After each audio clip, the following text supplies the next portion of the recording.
Pessoal, eu acho que a live caiu. Espero que todo mundo entre aqui. Galera, a live caiu. Agora eu tô no Wi-Fi, eu tava no 4G. Vocês que estão entrando aí, estão me vendo e me ouvindo. Vocês caíram também junto comigo, entraram na nova live, ou não? Ou eu reapareci? Me contem aí. Ai, meu Deus, o pessoal me respondendo aqui agora. É essa chuva. Essa chuva tá sinistra. Então, eu quero saber o seguinte, se vocês estão entrando... Peraí.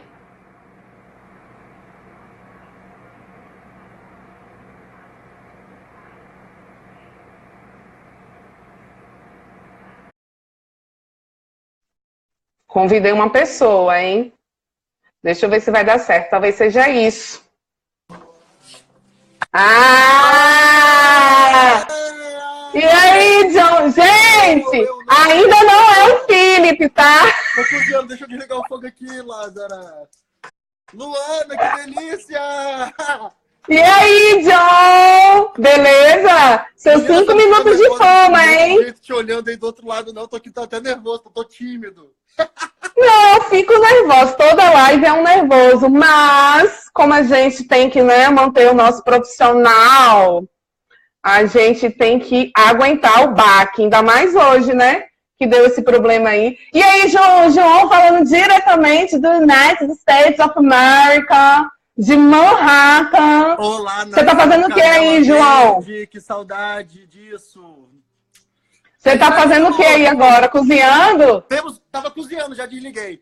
Luana, eu tenho quanto tempo que eu tenho? 5 minutos só? 5 minutos. Ah, garoto. Fala aí, você mesmo no centro da área, você tá sempre acompanhando De Frente com a Ruiva. Fala aí um pouquinho do que você acha do De Frente com a Ruiva, João. Eu morro de orgulho de você, eu vejo você evoluindo muito, eu acho você uma pessoa... A profissional, eu conheço você já tem bastante tempo, eu sou da família. E caraca, velho, eu sou fã seu, sou seu fã e torço. Você vai voar. Ô, João, Manhattan tá acesa? Mostra um pouquinho aí da sua janela pra gente ver Manhattan aí. Tá um frio aqui fora, velho.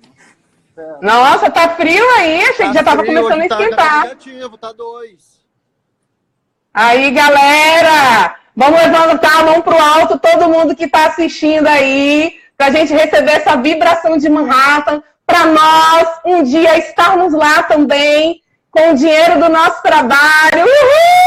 Vem pro frio, vem trabalhar. Uhul! É isso aí. Luana, gente, de onde vem... Eu sempre tô vendo você. Cara, eu morro de orgulho de você. Você tá arrebentando cada dia mais.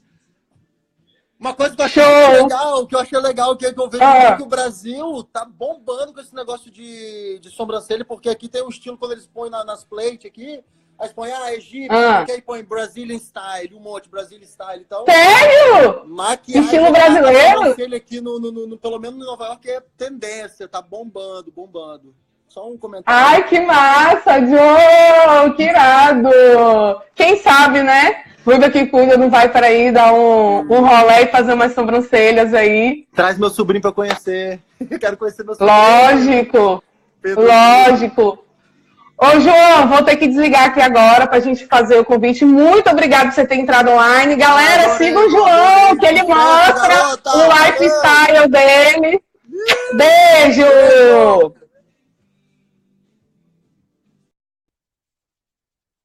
Então, gente, esse daí é o que eu estou começando a fazer agora, chamar um pouquinho, né?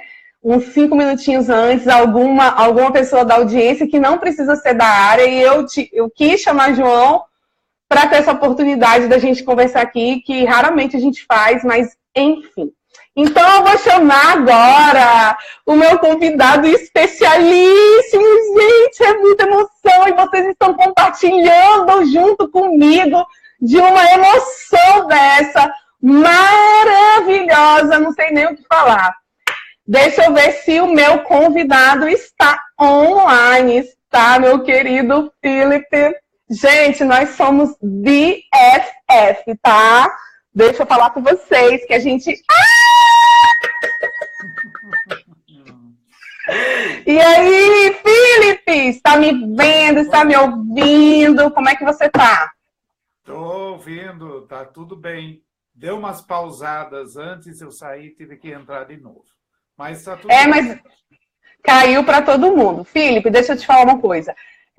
O que acontece no De Frente com a Ruiva? Às vezes eu preciso interromper, ou às vezes eu falo demais. Então você também pode interromper a qualquer momento, tá bom? Tá bom. Não tem problema.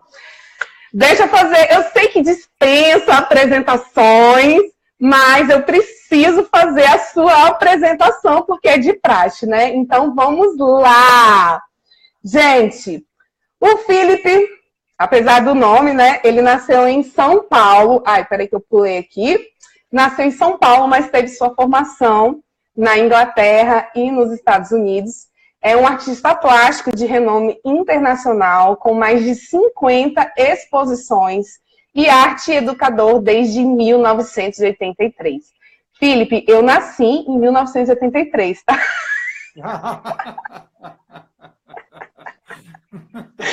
Eu nasci em 1983. Apresentou e criou a Oficina do Desenho, no programa Revistinha da TV Cultura, de 89 a 91. E a série A Mão Livre, a linguagem do desenho, também na TV Cultura, entre 94 e 2002. Inclusive, eu estava até assistindo uns programas, e é antigo, tá? Que você tá com cabelo escuro, tá bem jovem. Mas a imagem precisava de visagismo. Ah, precisava? Ah, legal, viu aí? Como é? Autocrítica, né, Felipe? Não tinha visagista naquela época. Então, autor do livro, do livro da série A Mão Livre, Visagismo e Harmonia Estética e Visagismo Integrado, Identidade, Estilo e Beleza. Dirige com a sua esposa Sônia o Centro de Visagismo Philip Hallowell e é conferencista muito requisitado na área de beleza, estética e artes. Atualmente reside em Itu, São Paulo. Com vocês, Philip Hallowell! Olá, pessoal, tudo bem? Estou aqui para responder as perguntas, os questionamentos, especialmente sobre sobrancelhas, né? Isso aí. Ô, Felipe, a Sônia tá aí? Ela não está aqui, ela está na parte de baixo de casa. Ai, não acredito. Ela é tímida ou ela não tem problema em aparecer? Ela geralmente não tem problema. Eu não gosto muito de aparecer, mas ela está lá embaixo. Tá. Ô, Felipe, me fala uma coisa aqui. Que loucura foi essa de você aceitar a minha live? O meu convite de live. Eu vi uma live que você fez com a Tati e eu achei a live, as perguntas, e aí surgiu o seu convite e eu aceitei. Né? Muito Ai, legal. que bom, que bom. Fico tão feliz de você estar aqui comigo. Tem muita gente aí que está super ansiosa também junto comigo por essa live. E é isso, no final a gente faz os agradecimentos. Ô, Felipe, eu sou apaixonada pelo tema específico de temperamentos. Sei um pouco de visagismo, porque na nossa área da beleza a gente ingressa na área e acaba estudando um pouco, e né, os professores falam um pouco, a gente acaba lendo e vai se aprofundando um pouco mais, mas eu não posso me considerar uma conhecedora assim profunda do tema, né? E assim, eu imagino também que uma boa parte da nossa audiência também tem a mesma situação que eu. Então eu queria saber, afinal de contas, o que é o visagismo e se foi você mesmo que criou este nome visagismo. Olha, eu não criei o nome visagisme, que é o nome original, que vem da França. Isso foi o Fernand Aubry. Só que o Fernand Aubry nunca definiu o que é o visagisme. E isso é uma pena, porque não dá para saber o que ele pensava a respeito. O que eu criei foi a definição do visagismo. porque eu fui convidado para fazer um trabalho do Senac, que eles me convidaram por causa do programa Mão Livre e queriam colocar todo esse conhecimento sobre a linguagem visual no curso que eles estavam criando. E aí eu parti para saber o que é esse tal do visagismo. E não consegui achar nenhuma informação verdadeira. Porque mesmo hoje, você vai lá, entra nos sites da França, não tem definição. Você não vê alguém fazendo visagismo. Você não vê alguém... Eu não sabia nem o que eles faziam em relação ao que é isso. Então, eu parti do que eu entendo o que é o rosto. Isso é uma coisa que eu estudo há mais de 40 anos, porque meu assunto como artista plástico é o rosto, o figura humano, o ser humano, uma série de coisas. E eu parto do princípio que o rosto é uma identidade visual. Então, a imagem pessoal tem que estar em sintonia, em harmonia com quem a pessoa é. Não só em harmonia estética com o formato de rosto, que depois eu vi que era isso que estavam fazendo na França. Simplesmente vendo o formato de rosto, o tom da pele, basicamente, e vendo o que combina, o que não combina, e harmonizando. Era bem padronizado.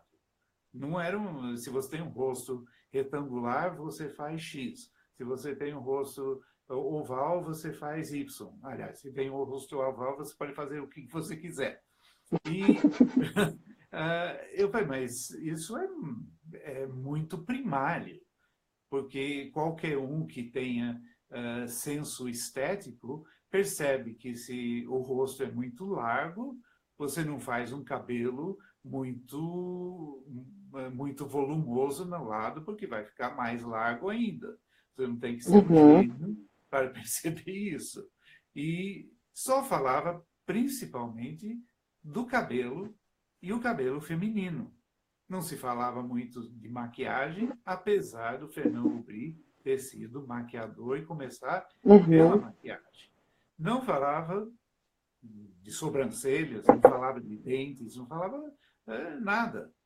E então eu parti desse conceito que o visagismo é uma arte de criar uma imagem pessoal que esteja em sintonia com a personalidade da pessoa e que tenha harmonia e estética.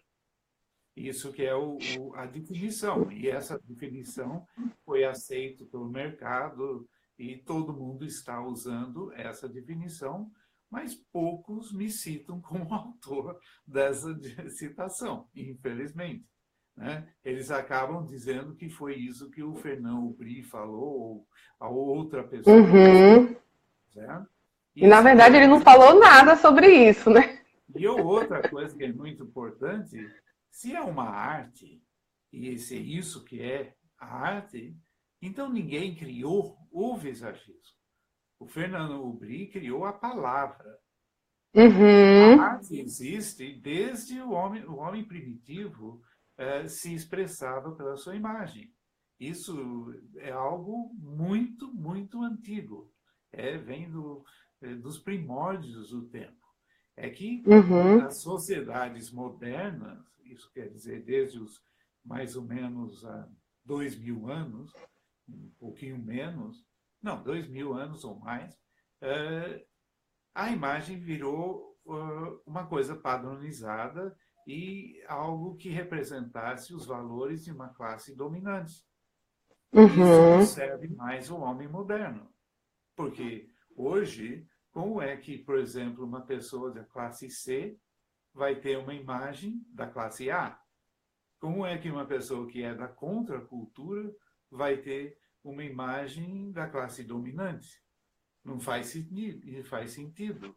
Hoje é necessário criar uma pluralidade de imagens e individualizar a imagem.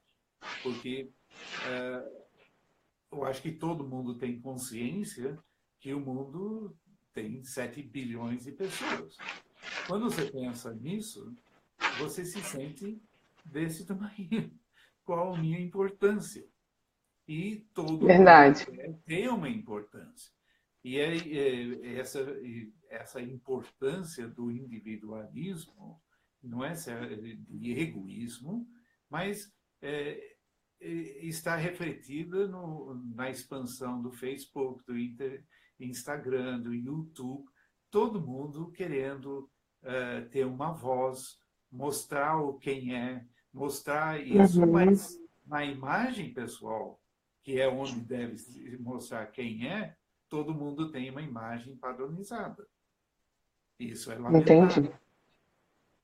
Isso, Ô, e aí Felipe, é outra coisa, né? você demorou para entrar no Instagram para falar nisso, né? É que as coisas não. Eu não estava com muito interesse de fazer isso muito, trabalhar muito nessa parte. Mas eu acho que Aham. você precisa fazer. Infelizmente, tudo é feito pelo Instagram, pelas redes, É, e tudo tem que ser divulgado pelas redes, né? verdade. Essa não era uma pergunta que estava, não. Eu resolvi perguntar porque você falou aí do Instagram e eu lembrei que eu comecei a te seguir, que você tinha acabado de entrar no Instagram. Aí eu falei, ai, eu vou seguir Isso o faz 2 anos, Felipe. mais ou menos. Acho que faz, Ô, faz 2 anos. Felipe, bom, você já respondeu umas partes aí de onde surgiu a ideia de formatar esse conceito, a sua formação de artista plástico, como tudo começou. Me diz uma coisa, existem outros tipos de visagismo ou só existe o visagismo Philip? Não, tem o visagismo, a palavra foi escolhida pelo Senac. Eu não teria Uhum, escolhido essa palavra porque meu trabalho, na realidade, é algo muito diferente de todo o resto que se faz e que se chama visagismo. Eu não sou, eu não sou, vamos dizer, dono no sentido que ou você faz o que eu estou fazendo ou você faz o que você aham, está fazendo. Não, visagismo existe na França antes de eu fazer meu trabalho. Isso é. Mas, o, na verdade, eu agora estou lançando um conceito que é a base de todo o meu trabalho. E, na realidade, é uhum, maior do que o próprio visagismo. Eu chamo isso de Image ID. E começou com a mão livre e se aplica a todas as imagens. Image ID, ID quer dizer, em inglês, é identidade. Então, a uhum, identidade de uma imagem. E todas as imagens, não importa o que for, todos os objetos têm uma identidade.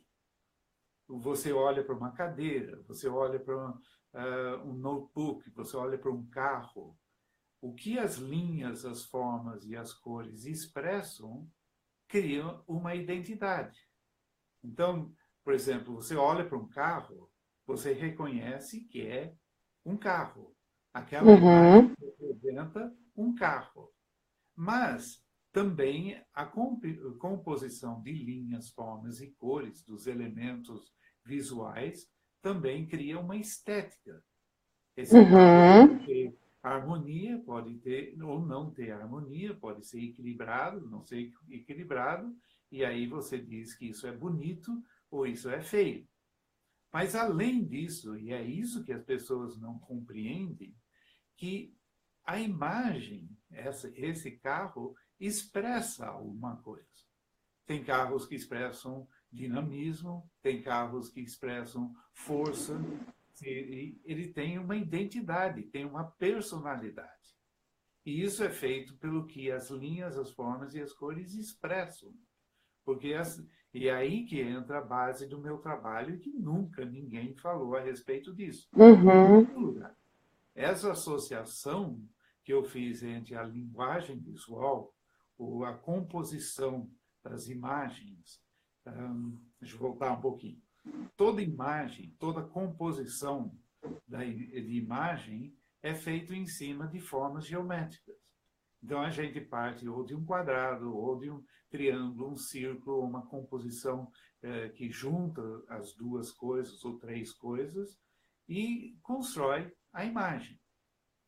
E as pessoas geralmente faziam isso, não geralmente, sempre fizeram isso, somente pensando na estética, no equilíbrio. Uhum.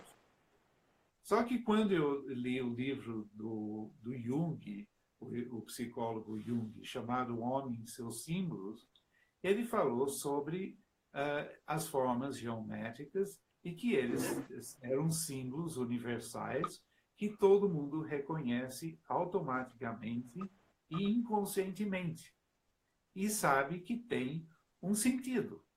Então, por exemplo, a gente fala, pessoa que é conservadora é quadrada. Por quê? Porque nós Uhum. compreendemos que o quadrado é estável, fixo, imóvel, então se refere a uma pessoa que não sai do lugar, é quadrada. Também nós falamos pensar fora da caixa, ser criativo, porque o quadrado é o estruturado, é aquilo que é fixo. Aí eu pensei, caramba, se eu penso nisso quando eu vou compor meu quadro, já penso no significado, eu estou dando um significado para a imagem a partir da maneira como eu a construo. Uhum. Estou descobrindo a América. E realmente estava descobrindo a América. E só que eu descobri que muito tempo atrás, na época da Renascença, os artistas já faziam isso, só que eles não sabiam que esses símbolos eram arquetípicos. Eles achavam que eram mágicos. Então, a igreja usava esses símbolos e os artistas para passar os dogmas da igreja. E aí, mais tarde, eu fui evoluindo, pensando a respeito e tal, e eu vi que, mesmo que a pessoa não tenha intenção de pôr uma expressão na composição, ele põe. Porque ele usou um triângulo, usou um quadrado, usou qualquer coisa. Então, já está expressando algo, queira ou não. E a maioria dos trabalhos, as fotos, quadros, etc., não funcionam porque a pessoa tem uma intenção e usa a composição errada. Está só pensando Uhum. na estética. E aí depois eu pensei, se as formas são símbolos arquetípicos, então as linhas que criam as formas também são. E a coisa foi evoluindo, que vi que as cores são símbolos arquetípicos. Isso já tem trabalho mais profundo, que fala da psicologia das cores, mas nunca ninguém falou que as cores são símbolos arquetípicos. E aí veio outra coisa. Eu li o livro do Joseph Ledoux e ele fala do cérebro emocional e eu percebi pelo trabalho dele que os símbolos arquetípicos são processados emocionalmente. Então, você não pensa quando eu faço esse gesto você reconhece que é força, porque é uma linha Uhum. reta, vertical, você fala, o Felipe está sendo forte. Você não põe assim, você sente que eu estou sendo forte. É a Uhum. emoção que isso cria. E se você tem, por exemplo, uma sobrancelha que é linha reta, você vai sentir que a pessoa está passando força, que é duro, que a pessoa que é uma trava, etc. Não é que você pensa isso. Aí você fala, eu gosto, você tem dentro do seu inconsciente, eu gosto de mulheres suaves, tranquilas, delicadas. Então não gostei dessa sobrancelha. Mas você não sabe por quê. Você Uhum. simplesmente diz gostei ou não gostei. E por isso é aí que começou a desenvolver todo o trabalho e por isso que tem uma identidade. porque tem uma expressão que as pessoas compreendem e que é emocional. Isso não foi inspirado em ninguém, isso foi criação, isso é original. Isso não Que legal. vem de ninguém, não vem de nenhum lugar. Se você entrar na internet e procurar, você não vai achar nada além do meu trabalho que fale sobre isso. É essa criação que criou o visagismo e que todo mundo está falando. E, portanto, não tem nada a ver com o que foi feito antes.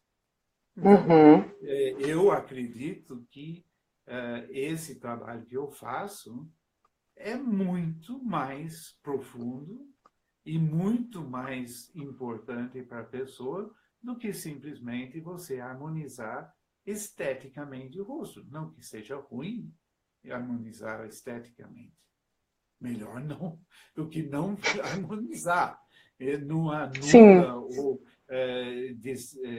vamos dizer, não estou criticando esse trabalho. Só vem uma coisa nova. É algo novo. É totalmente diferente. E não tente achar que o que eu estou fazendo é igual ou que veio de lá, ou que está associado àquilo, porque não está.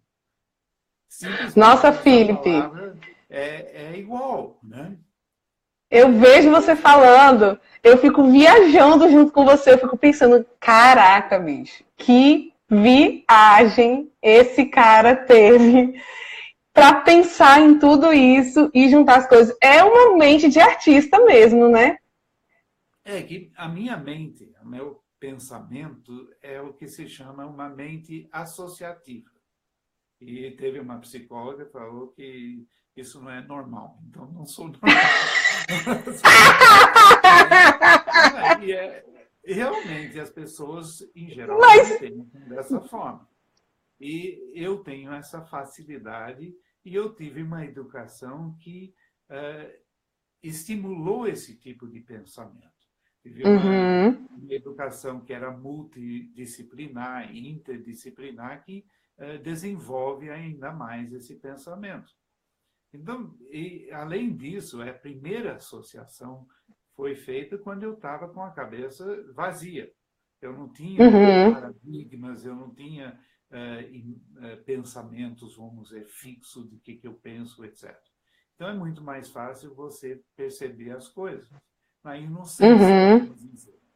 Essa associação, para você saber como aconteceu isso, foi em Londres. Eu estava em Londres, eu estava estudando, desenhando, procurando resgatar a linguagem visual. Eu desenhava 10 horas por dia, isso durou 4 anos, e eu procurando resgatar. Eu via os desenhos do Michelangelo, do Leonardo da Vinci, etc. E eu estava num lugar onde eu tinha acesso a isso. Se eu estivesse no Brasil, eu tinha acesso. Não tem lugar. Né? E um dia eu estou andando, isso foi em 1971, eu tinha 19 para 20 anos, e eu estou andando na King's Road, em Chelsea. Aquele Chelsea Drugstore, que é na música lá dos Rolling Stones, que ele fala que estava no Chelsea, é esse local. Estou andando lá e eu encontro um amigo na King's Road que estava com o livro do Jung debaixo do braço. Nossa! Eu estou por esse livro, eu acho que você vai se interessar por esse livro, porque fala sobre símbolos, etc. Eu vou emprestar para você. O nome dele era Paul. Ele me emprestou o livro, eu levei para casa e fiquei doido, lendo aquilo e associando, fazendo associações. Aí eu comecei a pôr isso no meu trabalho como artista. Geralmente as coisas que são criadas dessa forma. É acidentes, é porque você percebe alguma coisa, você associa isso com aquilo, e a coisa vai evoluindo durante o tempo. Então, por exemplo, falando dos temperamentos, onde entra essa parte do temperamentos nisso? eu estava dando aula no Liceu de Artes e Ofícios e eu estava dando aula de desenho. E quando você dá aula de desenho, criatividade, você percebe a personalidade do seu aluno. Ele tem um jeito de desenhar. Ou ele usa um traço muito controlado, ou ele usa um traço mais solto. Ele gosta de coisas texturizadas. Alguns gostam de aquarela, que é bem solto. Outros gostam de coisas bem controladas. E você vê a personalidade dessa pessoa. Vamos dizer, esse mesmo processo de observação aconteceu com Johannes Itten, em 1928, 27, na Bauhaus, e ele percebeu a mesma coisa. E ele percebeu que a pessoa pintava com a cor que estava associada a seu temperamento. Uhum. E aí viu que a pele da pessoa tinha a cor do seu temperamento e estava relacionado com a cor que essa pessoa usa, predominantemente. E isso foi o início, foi o start da análise da pele e das cores da pele. Então, mas só funciona essa personalidade com a pele se você é raça pura. No momento que tem não funciona mais. Então, por exemplo, eu tenho uma pele avermelhada, meu cabelo era ruivo, agora não é mais. Eu pinto predominantemente com os laranjas, os vermelhos, e eu sou colérico. Tem tudo a ver. Só que eu vi uma outra coisa. Como eu estava olhando linhas e formas, que isso está relacionado com o formato de rosto. Se você é colérico, você tem a linha mais forte e essa linha está no seu rosto. Se você é sanguíneo, você é de mais soltura da linha inclinada e isso está no seu rosto. A curva é de delicadeza. Eu falei, então eu consigo ler o temperamento da pessoa. Não a sua personalidade, mas o seu temperamento, a sua essência. E eu comecei a praticar isso. Isso foi em 1983 para 89, eu comecei a treinar isso. E em uma aula, que foi em 1986, se me lembro, era época de eleições, e foi quando o Collor apareceu, Fernando Collor. E tinha uma capa de uma revista chamada Visão, e lá tinha todos os candidatos à presidência. E era bem no início. Ninguém conhecia o Collor. Tinha vários, tinha uns 20 candidatos. Depois é que foram saindo os outros. E eu fiz a análise de cada um na sala de aula. E eu falei, esse aqui eu não conheço, mas esse aqui tem um rosto que representa uma pessoa instável. Esse é um perigo.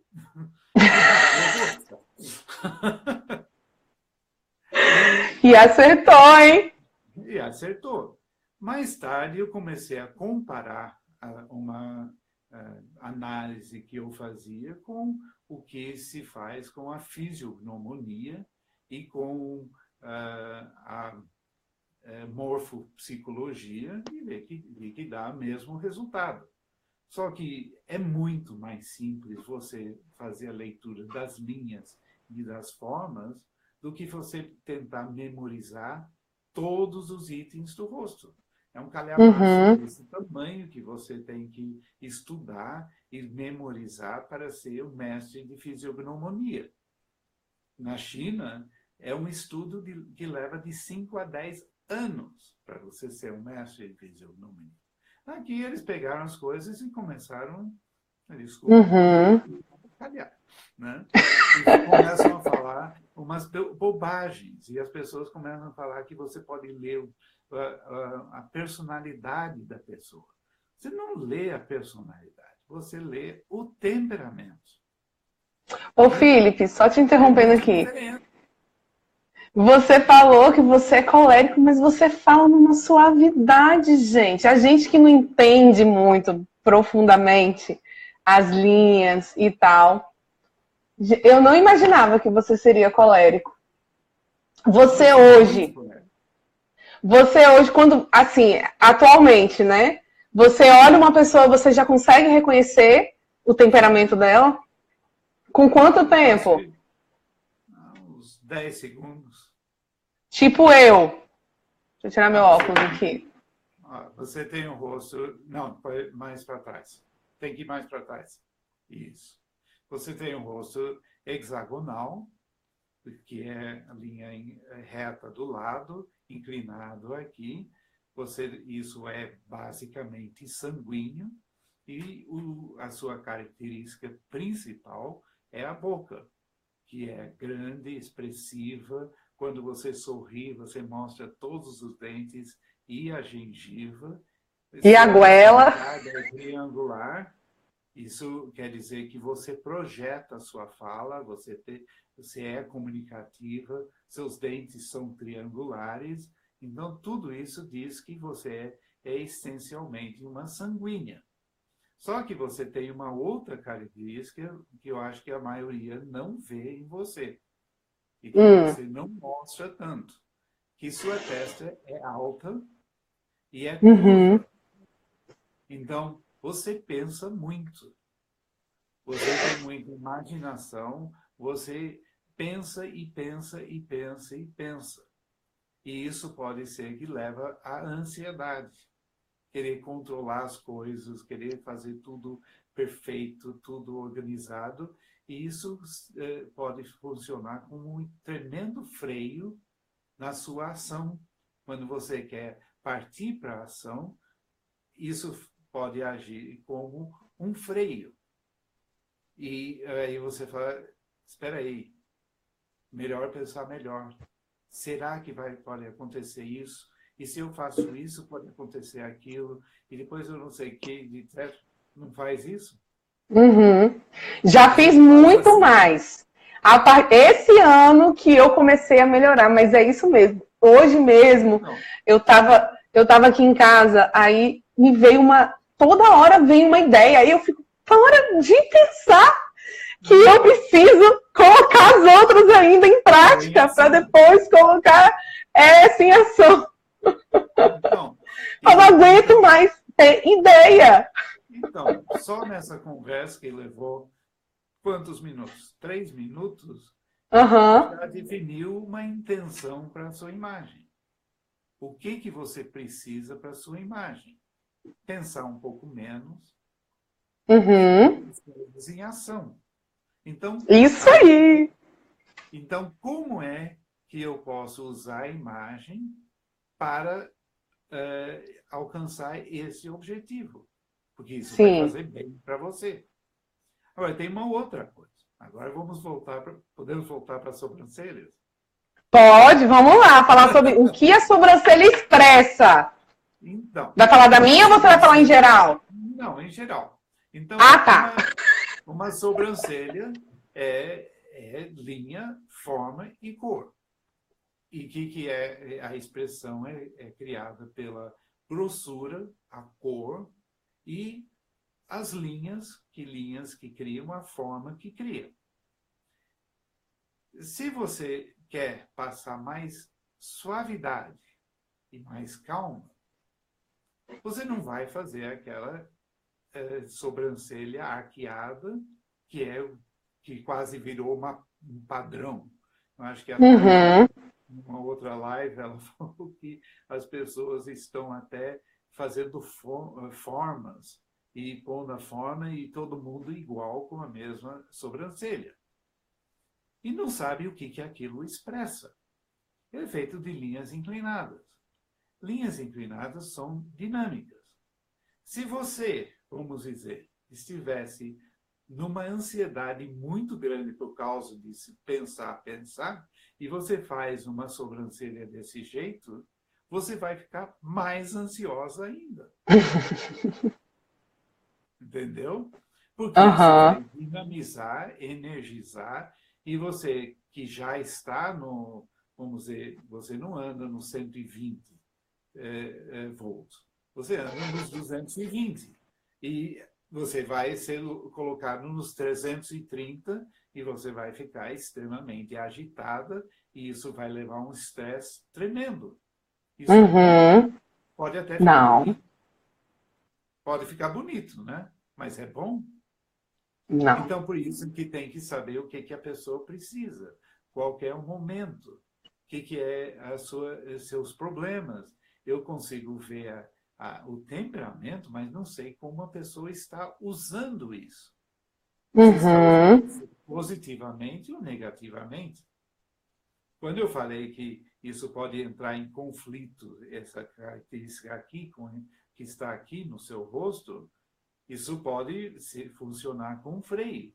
Mas também isso é uma grande oportunidade da criatividade.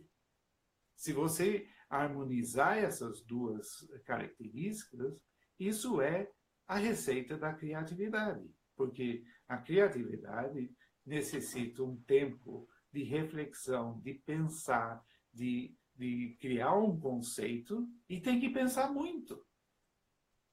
Mas também, o momento que você tem o conceito, tem que colocar em ação.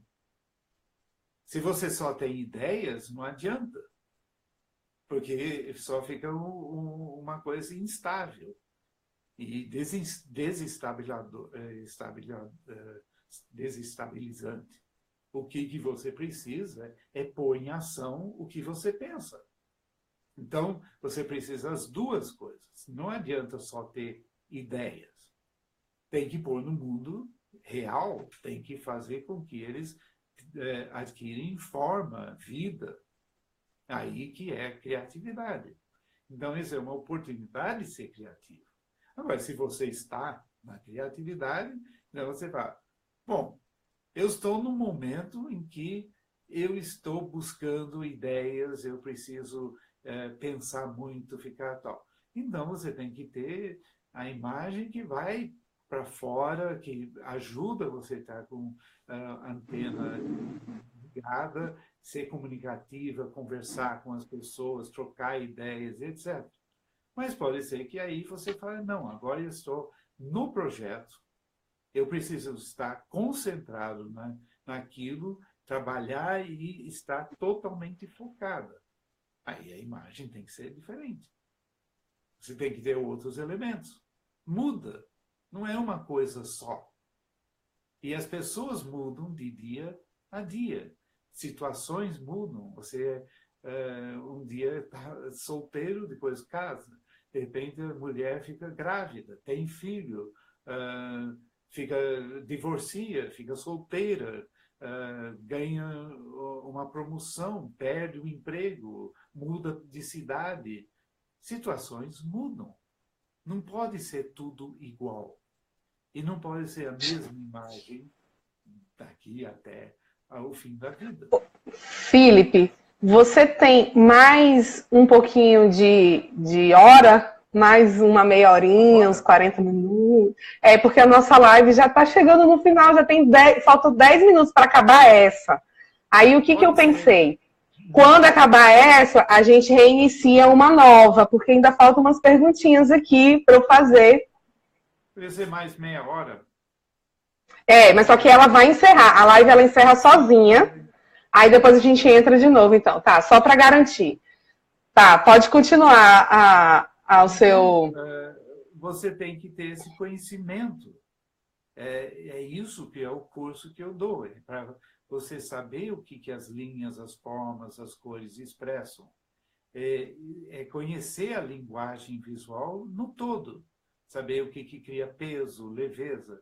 Ter o domínio da linguagem visual, que é ter o domínio do desenho. Não é domínio do desenhar, apesar de também ensinar isso.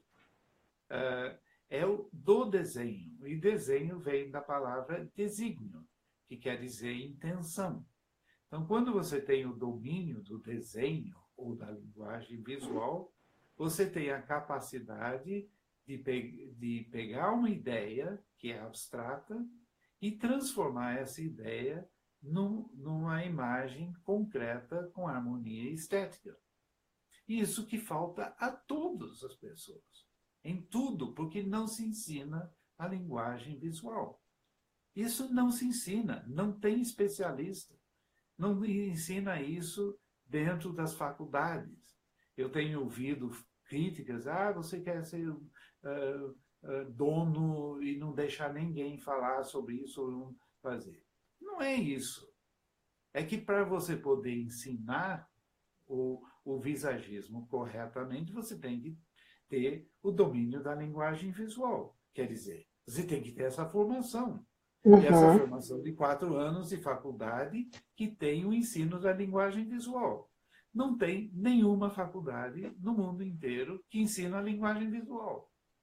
Então, se eu fosse preparar alguém para dar o meu curso, eu teria que dar quase uma faculdade para essa pessoa, de 4 anos, treiná-lo em visagismo, processo que levaria praticamente 6 anos para preparar um professor para dar meu curso.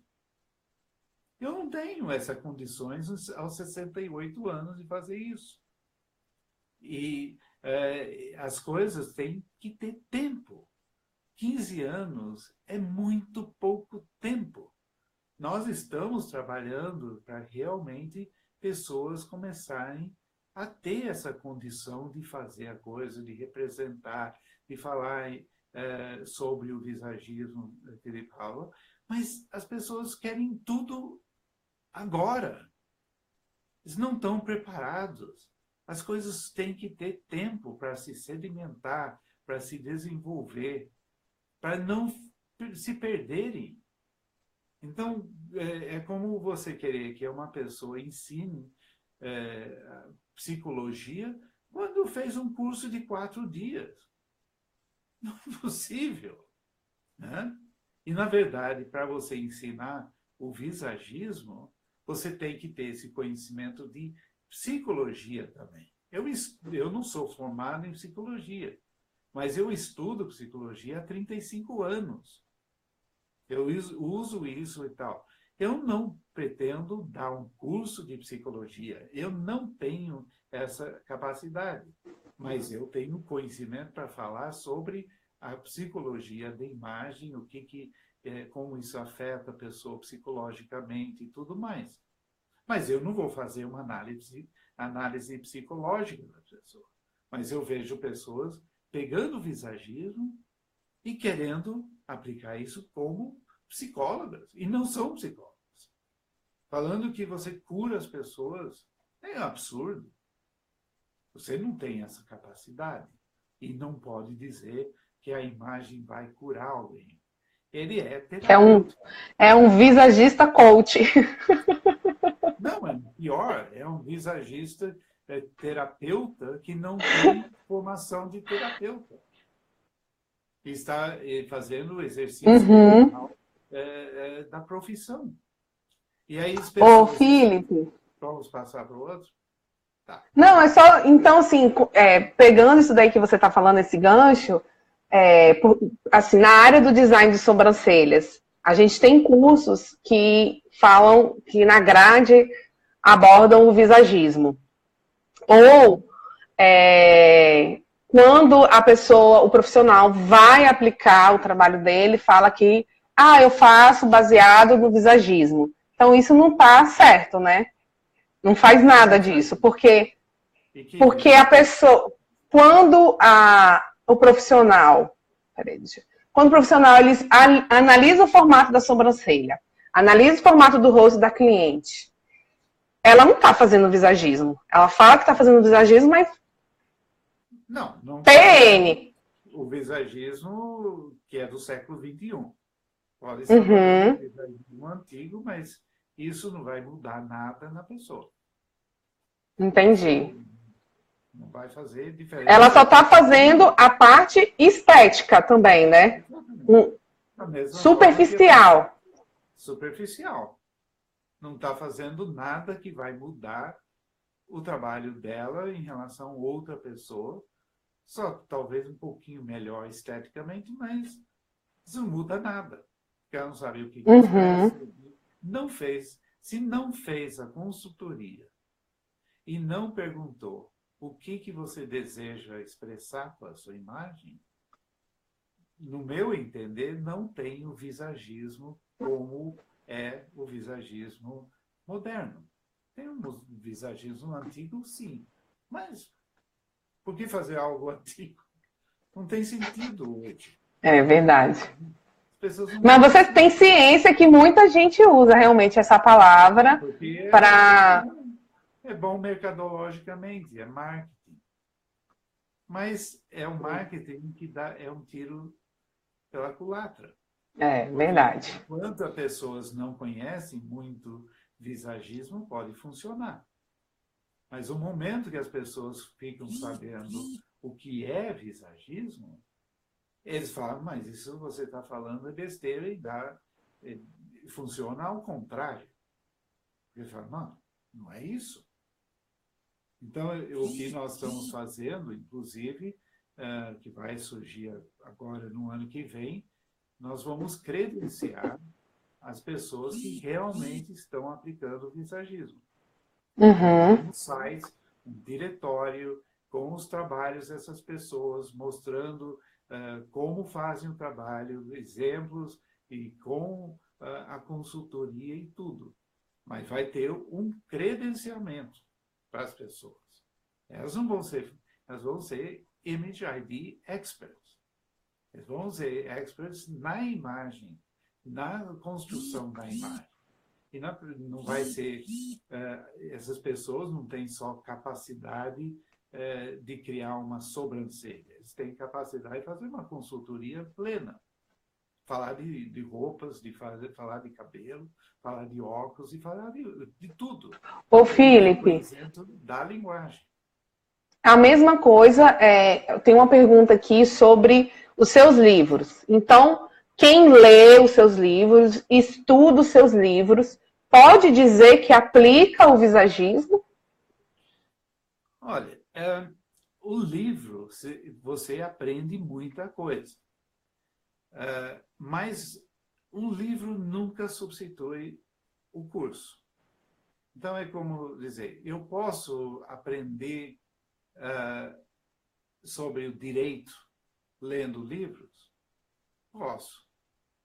Mas eu posso me tornar um advogado lendo livros? Não. E essa é a mesma coisa com o visagismo. Eu posso simplesmente lendo o livro você aprende muita coisa. Mas é na aula, na explicação, de ouvir, de ver como é explicado, exemplos, que um livro é limitado. A linguagem, o meio é limitado. É que você realmente aprende. E, então, precisaria ter um curso que realmente ensina todo o processo. Que te prepare mesmo. Consegue, não vou dizer que é impossível, porque a pessoa pode ter uma tremenda sensibilidade e, com isso, aprender muita coisa, mas vai ser muito mais longo e muito mais árduo o caminho. Não é tão fácil. Porque é uma arte, não é simplesmente aprender uma técnica. É mais do que isso. Entendeu?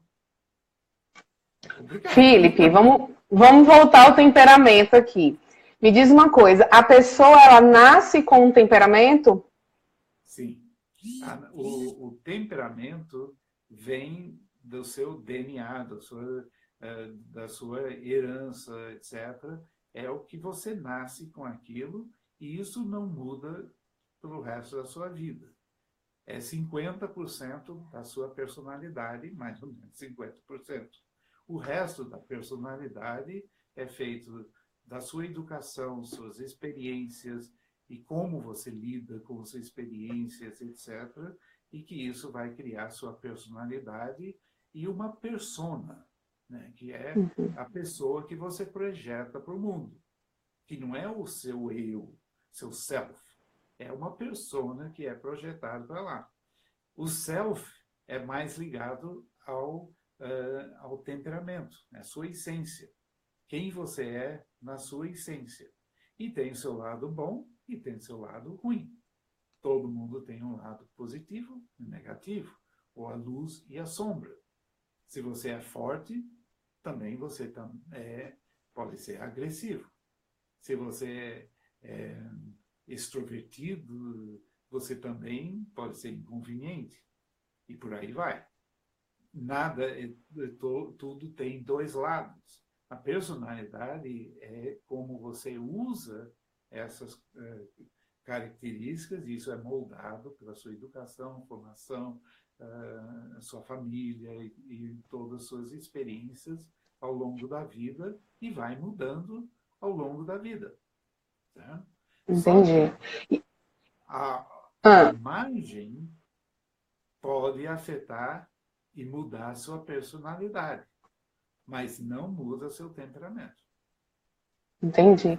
E a partir de qual idade a gente consegue identificar numa criança o temperamento dela? Existe alguma idade assim que a gente consegue identificar? Bem pequeno, até em bebês você consegue ver se é mais colérico, que é mais sanguíneo, mais melancólico, já está aparecendo.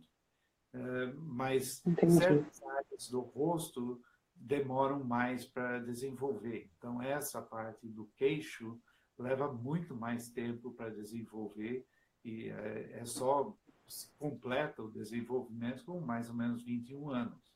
Então, você não consegue ver muito bem essa parte. Mas você consegue ver lá com 5, 6 anos muito bem se é um sanguíneo, colérico ou melancólico ou fleumático. Entendi. Ô, Felipe, você falou aí do 50% da personalidade, seu temperamento. E nesses outros 50%, dependendo a forma como a pessoa é criada, a educação, o meio que ela vive, ela consegue assumir um outro temperamento e ficar escondido o que é a natureza dela? Sim, muitas vezes. Porque uma repressão faz com que o temperamento seja abafado. Então, uma obrigação de ser um jeito que o pai quer, a mãe quer, ou a sociedade quer, pode fazer com que a pessoa se torne um falso, por exemplo, colérico virar um falso fleumático, ou um falso melancólico. Porque... e tem outra coisa, para que você tenha temperamento colérico e sanguíneo, que precisa de um mentor, uma pessoa que sirva como um modelo para a pessoa seguir, para desenvolver positivamente esse temperamento. Então, você tem o lado bastante sanguíneo. Quando você era adolescente, você teve que aprender a lidar com isso. Você aprendeu apanhando, dolorosamente, que muitas vezes essa coisa efusiva não era legal. E levava tapa e coisas meio dolorosas, são experiências dolorosas, e faz, espera aí. Eu tenho que saber como controlar isso. Só que... Ô, Felipe, em relação... não, é disso daí mesmo que você está falando, que a gente está falando de mim. Eu vou aproveitar e continuar. Como eu sou sanguínea, e eu tenho uma mãe extremamente organizada. Extremamente organizada. E esse foi um grande conflito entre mãe e filha durante muitos anos. Tem 30 segundos de live aqui. Vai acabar. Então, essa live vai acabar, gente. Eu vou entrar com ela de novo. Felipe, você entra e a gente vai falar da minha mãe organizada e que você vai falar o que eu sou, tá? E por que a gente entrava em conflito. Vai encerrar essa live aí.